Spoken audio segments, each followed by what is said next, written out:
junho 23. Segundo Reis 4, verso 18 a 5, verso 27. Certo dia, quando o menino estava mais crescido, saiu para acompanhar o pai, que estava no campo com os ceifeiros. De repente, o menino gritou: "Ai, que dor de cabeça!" Seu pai disse a um dos servos: "Leve-o para casa, para a mãe dele." O servo levou o menino para casa e a mãe o segurou no colo, mas, por volta do meio-dia, ele morreu. Ela o carregou para cima e o deitou na cama do homem de Deus. Fechou a porta e o deixou ali. Então, enviou um recado para o marido: "Mande um dos servos e uma jumenta, para que eu vá depressa falar com um homem de Deus e volte em seguida." "Por que hoje?" perguntou ele. "Não é a festa da lua nova nem sábado." Ela, porém, respondeu: "Não se preocupe." Então, ela mandou selar a jumenta e disse ao servo: "Rápido, só diminua o passo quando eu mandar." E partiu para encontrar-se com um homem de Deus no Monte Carmelo.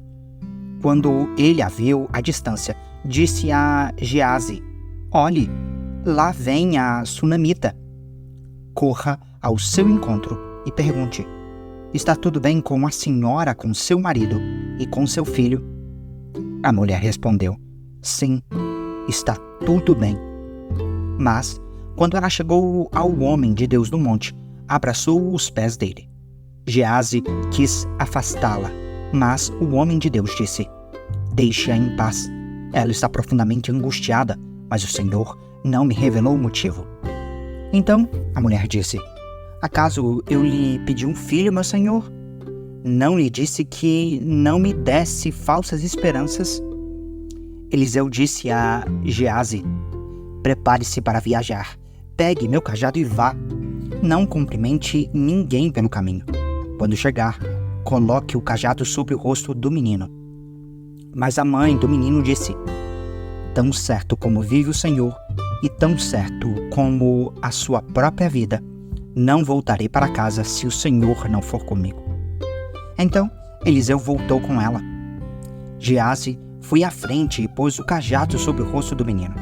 Mas não aconteceu nada. Não havia sinal de vida. Geazi voltou para encontrar-se com Eliseu. Ele disse: "O menino ainda não despertou." De fato, quando Eliseu chegou, o menino estava morto, deitado em sua cama. Eliseu entrou sozinho no quarto, fechou a porta e orou ao Senhor. Depois, deitou-se sobre o corpo do menino e colocou sua boca sobre a dele, seus olhos sobre os dele e suas mãos sobre as dele. E, enquanto se estendia sobre ele, o corpo do menino começou a se aquecer. Eliseu se levantou, andou de um lado para o outro no quarto e, em seguida, se estendeu novamente sobre ele. Dessa vez, o menino espirrou 7 vezes e abriu os olhos. Eliseu chamou Geazi e lhe disse: "Chame a sunamita." Quando ela entrou, Eliseu disse: "Aqui está seu filho." Ela caiu aos pés do profeta e se curvou diante dele. Então, pegou o filho e saiu. Eliseu voltou a Gilgal, onde havia fome na terra. Certo dia, quando o grupo de profetas estava sentado diante dele, ordenou a seu povo: "Ponha no fogo uma panela grande e faça um ensopado para o resto do grupo." Um dos profetas foi ao campo apanhar ervas. Encontrou uma trepadeira do campo e voltou trazendo frutos silvestres em sua capa. Cortou os frutos em pedaços e os colocou na panela, sem saber exatamente o que eram. O ensopado foi servido aos homens, mas, assim que provaram alguns bocados, gritaram: "Homem de Deus, há veneno nesse ensopado!" E não puderam comê-lo. Eliseu disse: "Trago-me um pouco de farinha." Jogou a farinha na panela e disse: "Agora podem comer." E o ensopado não lhes fez mal. Outro dia, o homem de Baal Salisa trouxe comida para o homem de Deus: 20 pães de cevada feitos dos primeiros grãos da colheita e também grãos frescos. Eliseu disse: "Distribua então o povo para que comam." "Como vamos alimentar 100 pessoas só com isso?" perguntou seu servo. Mas Eliseu repetiu: distribua entre o povo para que comam, pois assim diz o Senhor, todos comerão e ainda sobrará. E quando distribuíram o alimento, houve suficiente para todos e ainda sobrou, como o Senhor tinha dito. O rei da Síria tinha grande respeito por Naamã, comandante do seu exército, pois, por meio dele, o Senhor tinha dado grandes vitórias à Síria. Mas, embora Naamã fosse um guerreiro valente, sofria de lepra. Naquela época, saqueadores sírios tinham invadido o território de Israel, e entre os cativos havia uma menina que se tornou serva da esposa de Naamã. Certo dia, a menina disse à sua senhora: "Como seria bom se meu senhor fosse ver o profeta em Samaria. Ele o curaria da lepra." Naamã contou ao rei o que a menina israelita tinha dito. Então o rei da Síria lhe respondeu: "Vá visitar o profeta. Eu lhe darei uma carta de apresentação ao rei de Israel." Naamã partiu levando 350 quilos de prata, 72 quilos de ouro e 10 roupas de festa. A carta para o rei de Israel dizia: "Com esta carta, apresento meu servo Naamã. Quero que o rei o cure da lepra." Quando o rei de Israel leu a carta, rasgou as roupas e disse: "Acaso sou Deus, capaz de dar ou de tirar a vida? Porque esse homem me pede que cure um leproso? Como vocês podem ver, ele procura um pretexto para nos atacar." Mas, quando Eliseu, o homem de Deus, soube que o rei de Israel havia rasgado as roupas, mandou-lhe esta mensagem: "Por que o rei ficou tão aflito? Envie Naamã a mim, e ela saberá que há um profeta verdadeiro em Israel."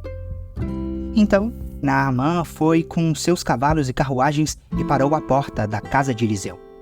Ele mandou um mensageiro dizer a Naamã: "Vá e lave-se 7 vezes no rio Jordão. Sua pele será restaurada e você ficará curado da lepra." Naamã ficou indignado e disse: "Imaginei que ele sairia para me receber. Esperava que movesse as mãos sobre a lepra, invocasse o nome do Senhor seu Deus e me curasse. Não são os rios Abana e Farfar em Damasco melhores que quaisquer rio de Israel? Será que eu não poderei me lavar em um deles e ser curado?" Naamã deu meia volta e partiu furioso. Mas seus oficiais tentaram convencê-lo, dizendo: "Meu senhor, se o profeta lhe tivesse pedido para fazer algo muito difícil, o senhor não teria feito. Por certo, o senhor deve obedecer à instrução dele, pois disse apenas: 'Vá, lave-se e será curado.'"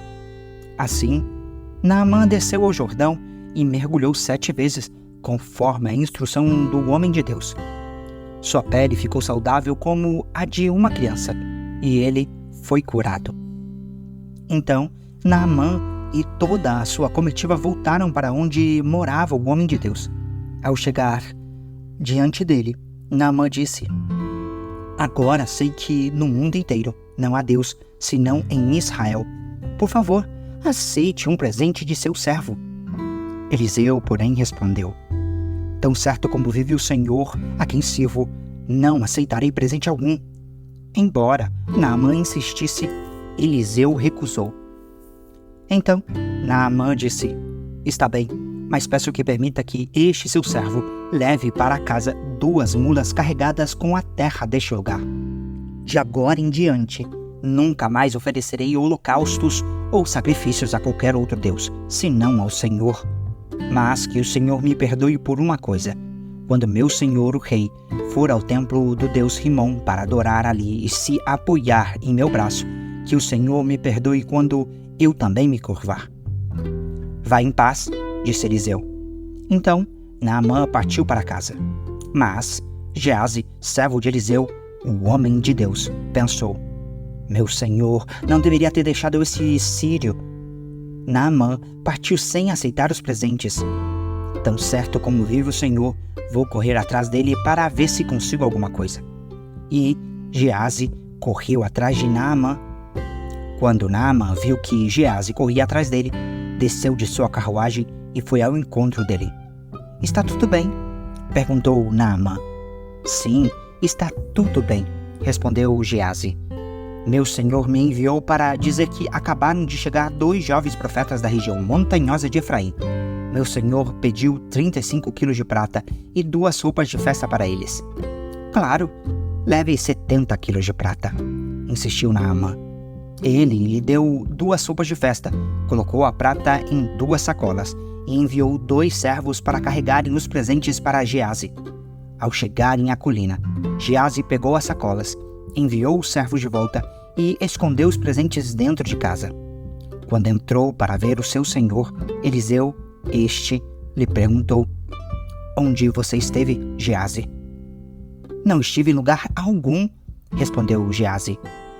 Mas Eliseu lhe disse: Você não percebe que eu estava presente em espírito quando Naamã desceu da carruagem para encontrar-se com você? Esta, definitivamente, não era a ocasião de receber dinheiro e roupas, oliveiras e videiras, ovelhas, gado e servos. Por isso, você e seus descendentes sofrerão da lepra de Naamã para sempre. Quando Geazi saiu dali, seu corpo estava coberto de lepra.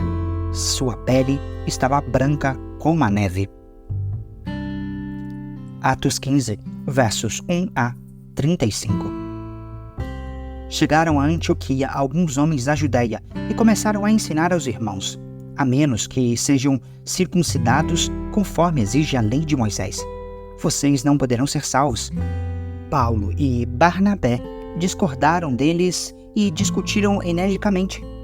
Por fim, a igreja decidiu enviar Paulo e Barnabé a Jerusalém, acompanhados de alguns irmãos da Antioquia, para tratar desta questão com os apóstolos e presbíteros.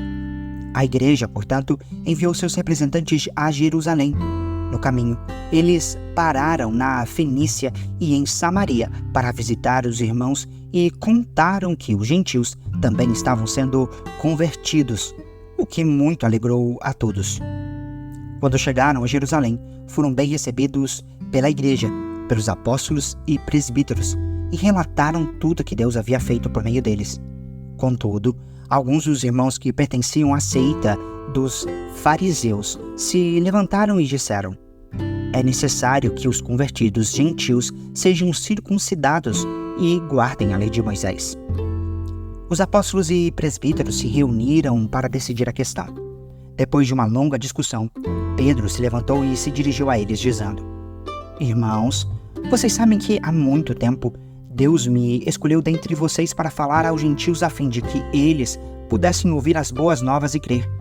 Deus conhece o coração humano e confirmou que aceita os gentios ao lhes dar o Espírito Santo, como o deu a nós. Não fez distinção alguma entre nós e eles, pois purificou o coração deles por meio da fé. Então, por que agora vocês provocam a Deus sobrecarregando os discípulos gentios com um jugo que nem nós, nem nossos antepassados conseguimos suportar? Cremos que todos, nós e eles, somos salvos da mesma forma pela graça do Senhor Jesus. Todos ouviram em silêncio enquanto Barnabé e Paulo lhe relatavam os sinais e maravilhas que Deus havia realizado por meio deles entre os gentios. Quando terminaram de falar, Tiago se levantou e disse: Irmãos, ouçam-me. Pedro lhes falou sobre como Deus visitou primeiramente os gentios para separar dentre eles um povo para si.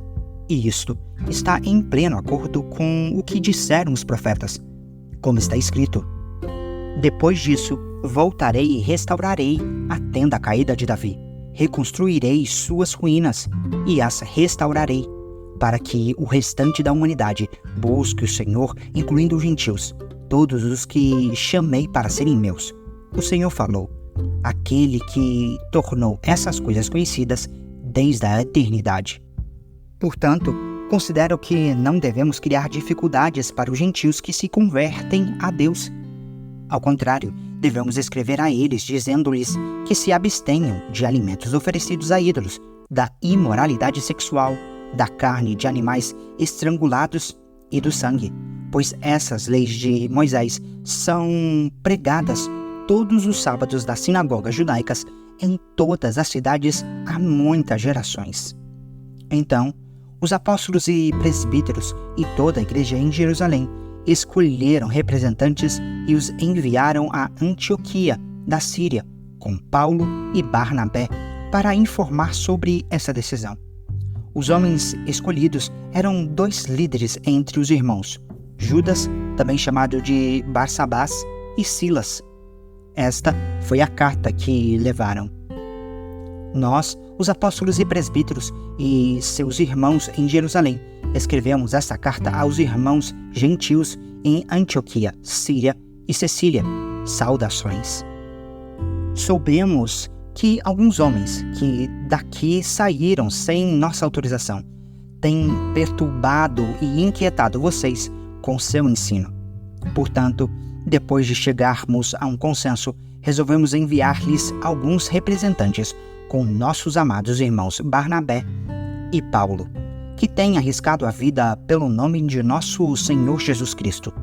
Estamos enviando Judas e Silas para confirmarem pessoalmente o que aqui escrevemos, pois pareceu bem ao Espírito Santo e a nós não impor a vocês nenhum peso maior que estes poucos requisitos. Abstenham-se de comer alimentos oferecidos a ídolos, de consumir o sangue ou a carne de animais estrangulados e de praticar a imoralidade sexual. Farão muito bem se evitarem essas coisas. Que tudo lhes vá bem. Os mensageiros partiram de imediato para Antioquia, onde reuniram os irmãos e entregaram a carta.